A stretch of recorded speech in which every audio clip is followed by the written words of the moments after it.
সরকার পাল্টানো হয়ে গেছে এবং আমরা যারা সরকারি কর্মচারী, যারা আমরা বহুদিন ধরে এই যে ডিএ এবং পে কমিশনের আশা এবং এই লাঞ্ছনাতে আমরা যারা প্রত্যেকে ভুক্তভোগী, তাদের হয়তো অনেকটাই আমাদের মানে এই যে অবসান হতে চলেছে, অর্থাৎ ভালো কিছু খবর হয়তো আসতে চলেছে।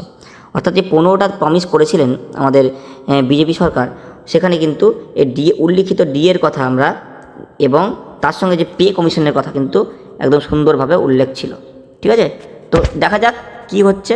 ঠিক আছে, তো যারা যারা বকেয়া ডিএ পাবেন, অর্থাৎ সুপ্রিম কোর্টে কেস চলে বহুদিন ধরে যে আমাদের এই যে বিগত সরকার যেভাবে আমাদেরকে সেই জায়গাটা একদম আমাদেরকে মানে কী বলবো আর কি, লাঞ্ছনার মধ্যে ফেলে রেখেছেন, অর্থাৎ আমাদের দেখেননি, সেটা হয়তো এই গভর্নমেন্ট দেখবেন, সেটা আমরা আশা করছি। তার সঙ্গে সঙ্গে বর্তমানে আমরা মাত্র 18% ডিএ পাচ্ছি, যেখানে যদি সেন্ট্রাল গভর্নমেন্টের ডিএ দেখি তাহলে তারা পাচ্ছেন কত 60%, অর্থাৎ আমাদের মধ্যে ডিএর ফারাক কত 42%-এর ফারাক, একটা হিউজ ফারাক। এবং যদি আমরা বিজেপি শাসিত অন্যান্য রাজ্যগুলো প্রত্যেকটা দেখি, তো প্রত্যেকটা রাজ্য দেখলে প্রত্যেক রাজ্যেই কিন্তু 50%-এর ওপরে কিন্তু তারা ডিএ কিন্তু পায়, অর্থাৎ বেশিরভাগই 60% পায়, কোনো কোনো রাজ্য 58%, কোনো কোনো রাজ্য 53%, এবং দুটি মাত্র রাজ্য ত্রিপুরা এবং মণিপুর এরা 42% মতো ডিএ পায়। ত্রিপুরা হয়তো 41% আর মণিপুর 42%। অর্থাৎ আমরা যদি দেখি সবথেকে লোয়েস্ট ডিএ 41% পাচ্ছে ত্রিপুরা, বাকি কিন্তু প্রত্যেকেই 50%-এর উপর ডিএ পাচ্ছে, যেখানে আমাদের রাজ্য শুধুমাত্র 18% ডিএ দিচ্ছে। দেখুন এই 45 দিনের মধ্যে কতটা পে কমিশন গঠন করা সম্ভব বা ওনারা কতটা প্রস্তুত সেটা আমরা জানি না, কিন্তু এটা আমরা বলতে পারি যে এই গভর্নমেন্টের কাছে এটুকু আশা করতে পারি, এটুকু রিলিফ পেতে পারি যে আমাদের ডিএটা অন্তত 42% আমরা এই মুহূর্তে হয়তো পাবো, এটা আমরা আশা করতে পারি। এবার কি করবেন না করবেন, দেবেন কি দেবেন না সেটা অন্য ব্যাপার, ঠিক আছে, কিন্তু 42% কিন্তু আমরা কিন্তু আশা করতে পারি। তো সেক্ষেত্রে কিন্তু আমাদের অনেকটাই কিন্তু রিলিফ পাওয়া যাবে।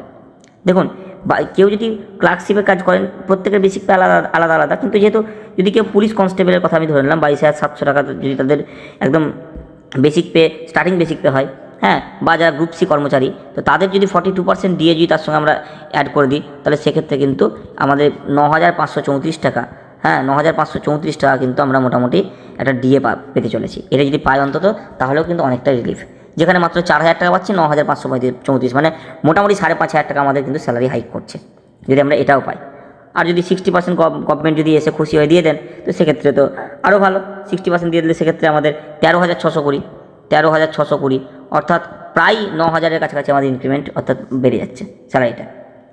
তো এটা অনেকটা রিলিফের। এবার পে কমিশন গঠন হওয়া, পে কমিশনের স্ট্রাকচার তৈরি করা, কীভাবে ওনারা করবেন সেটা ওনারাই জানেন, সেটা আমরা জানি না। এবং মাননীয় শুভেন্দু অধিকারী উনিও বলেছেন যে পে কমিশন আমরা 45 দিনের মধ্যে দিয়ে দেবো, এবং অষ্টম পে কমিশনের জন্য আমরা কমিটি গঠন করে দেবো।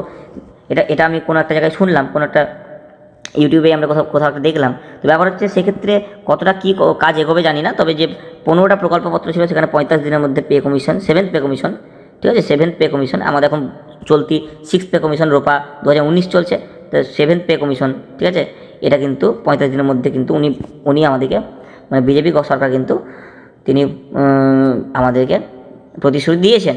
তাছাড়াও বকেয়া ডিএ মেটানোর প্রতিশ্রুতি দিয়েছেন, এবং তার সঙ্গে আমরা এটাও আশা করতে পারি যেহেতু বিজেপি শাসিত সব রাজ্যেই এতটা ডিএর পার্থক্য নেই, তাই ওনারা ডিএটা হয়তো আমাদের একটা ভালো জায়গায় পৌঁছে দেবেন।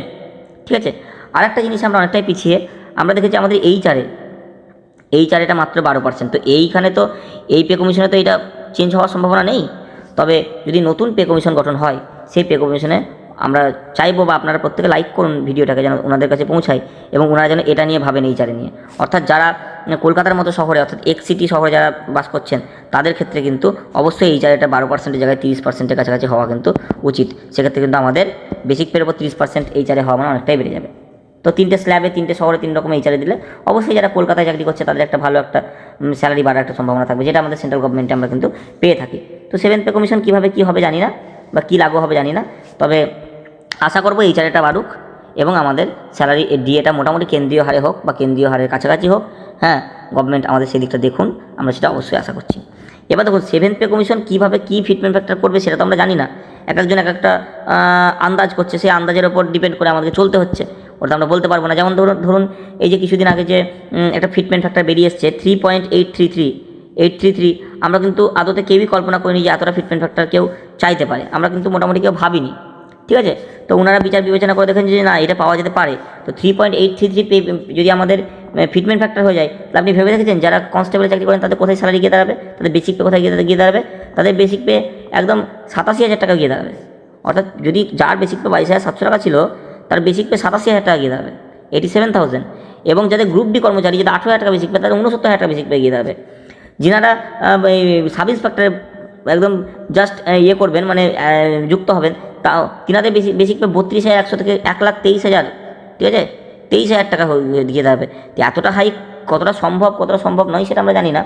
তবে এটুকু বলতে পারি যে হয়তো এতটা না হলেও দ্বিগুণের কাছাকাছি কিন্তু আমাদের মানে ফিটমেন্ট ফ্যাক্টর হওয়ার একটা প্রবল সম্ভাবনা আমরা কিন্তু পেতে পারি, ঠিক আছে, প্রবল সম্ভাবনা কিন্তু আছে। তো সেটা দ্বিগুণ হবে না, আড়াই গুণ হবে না, দ্বিগুণের কম হবে সেটা বলা খুব মুশকিল।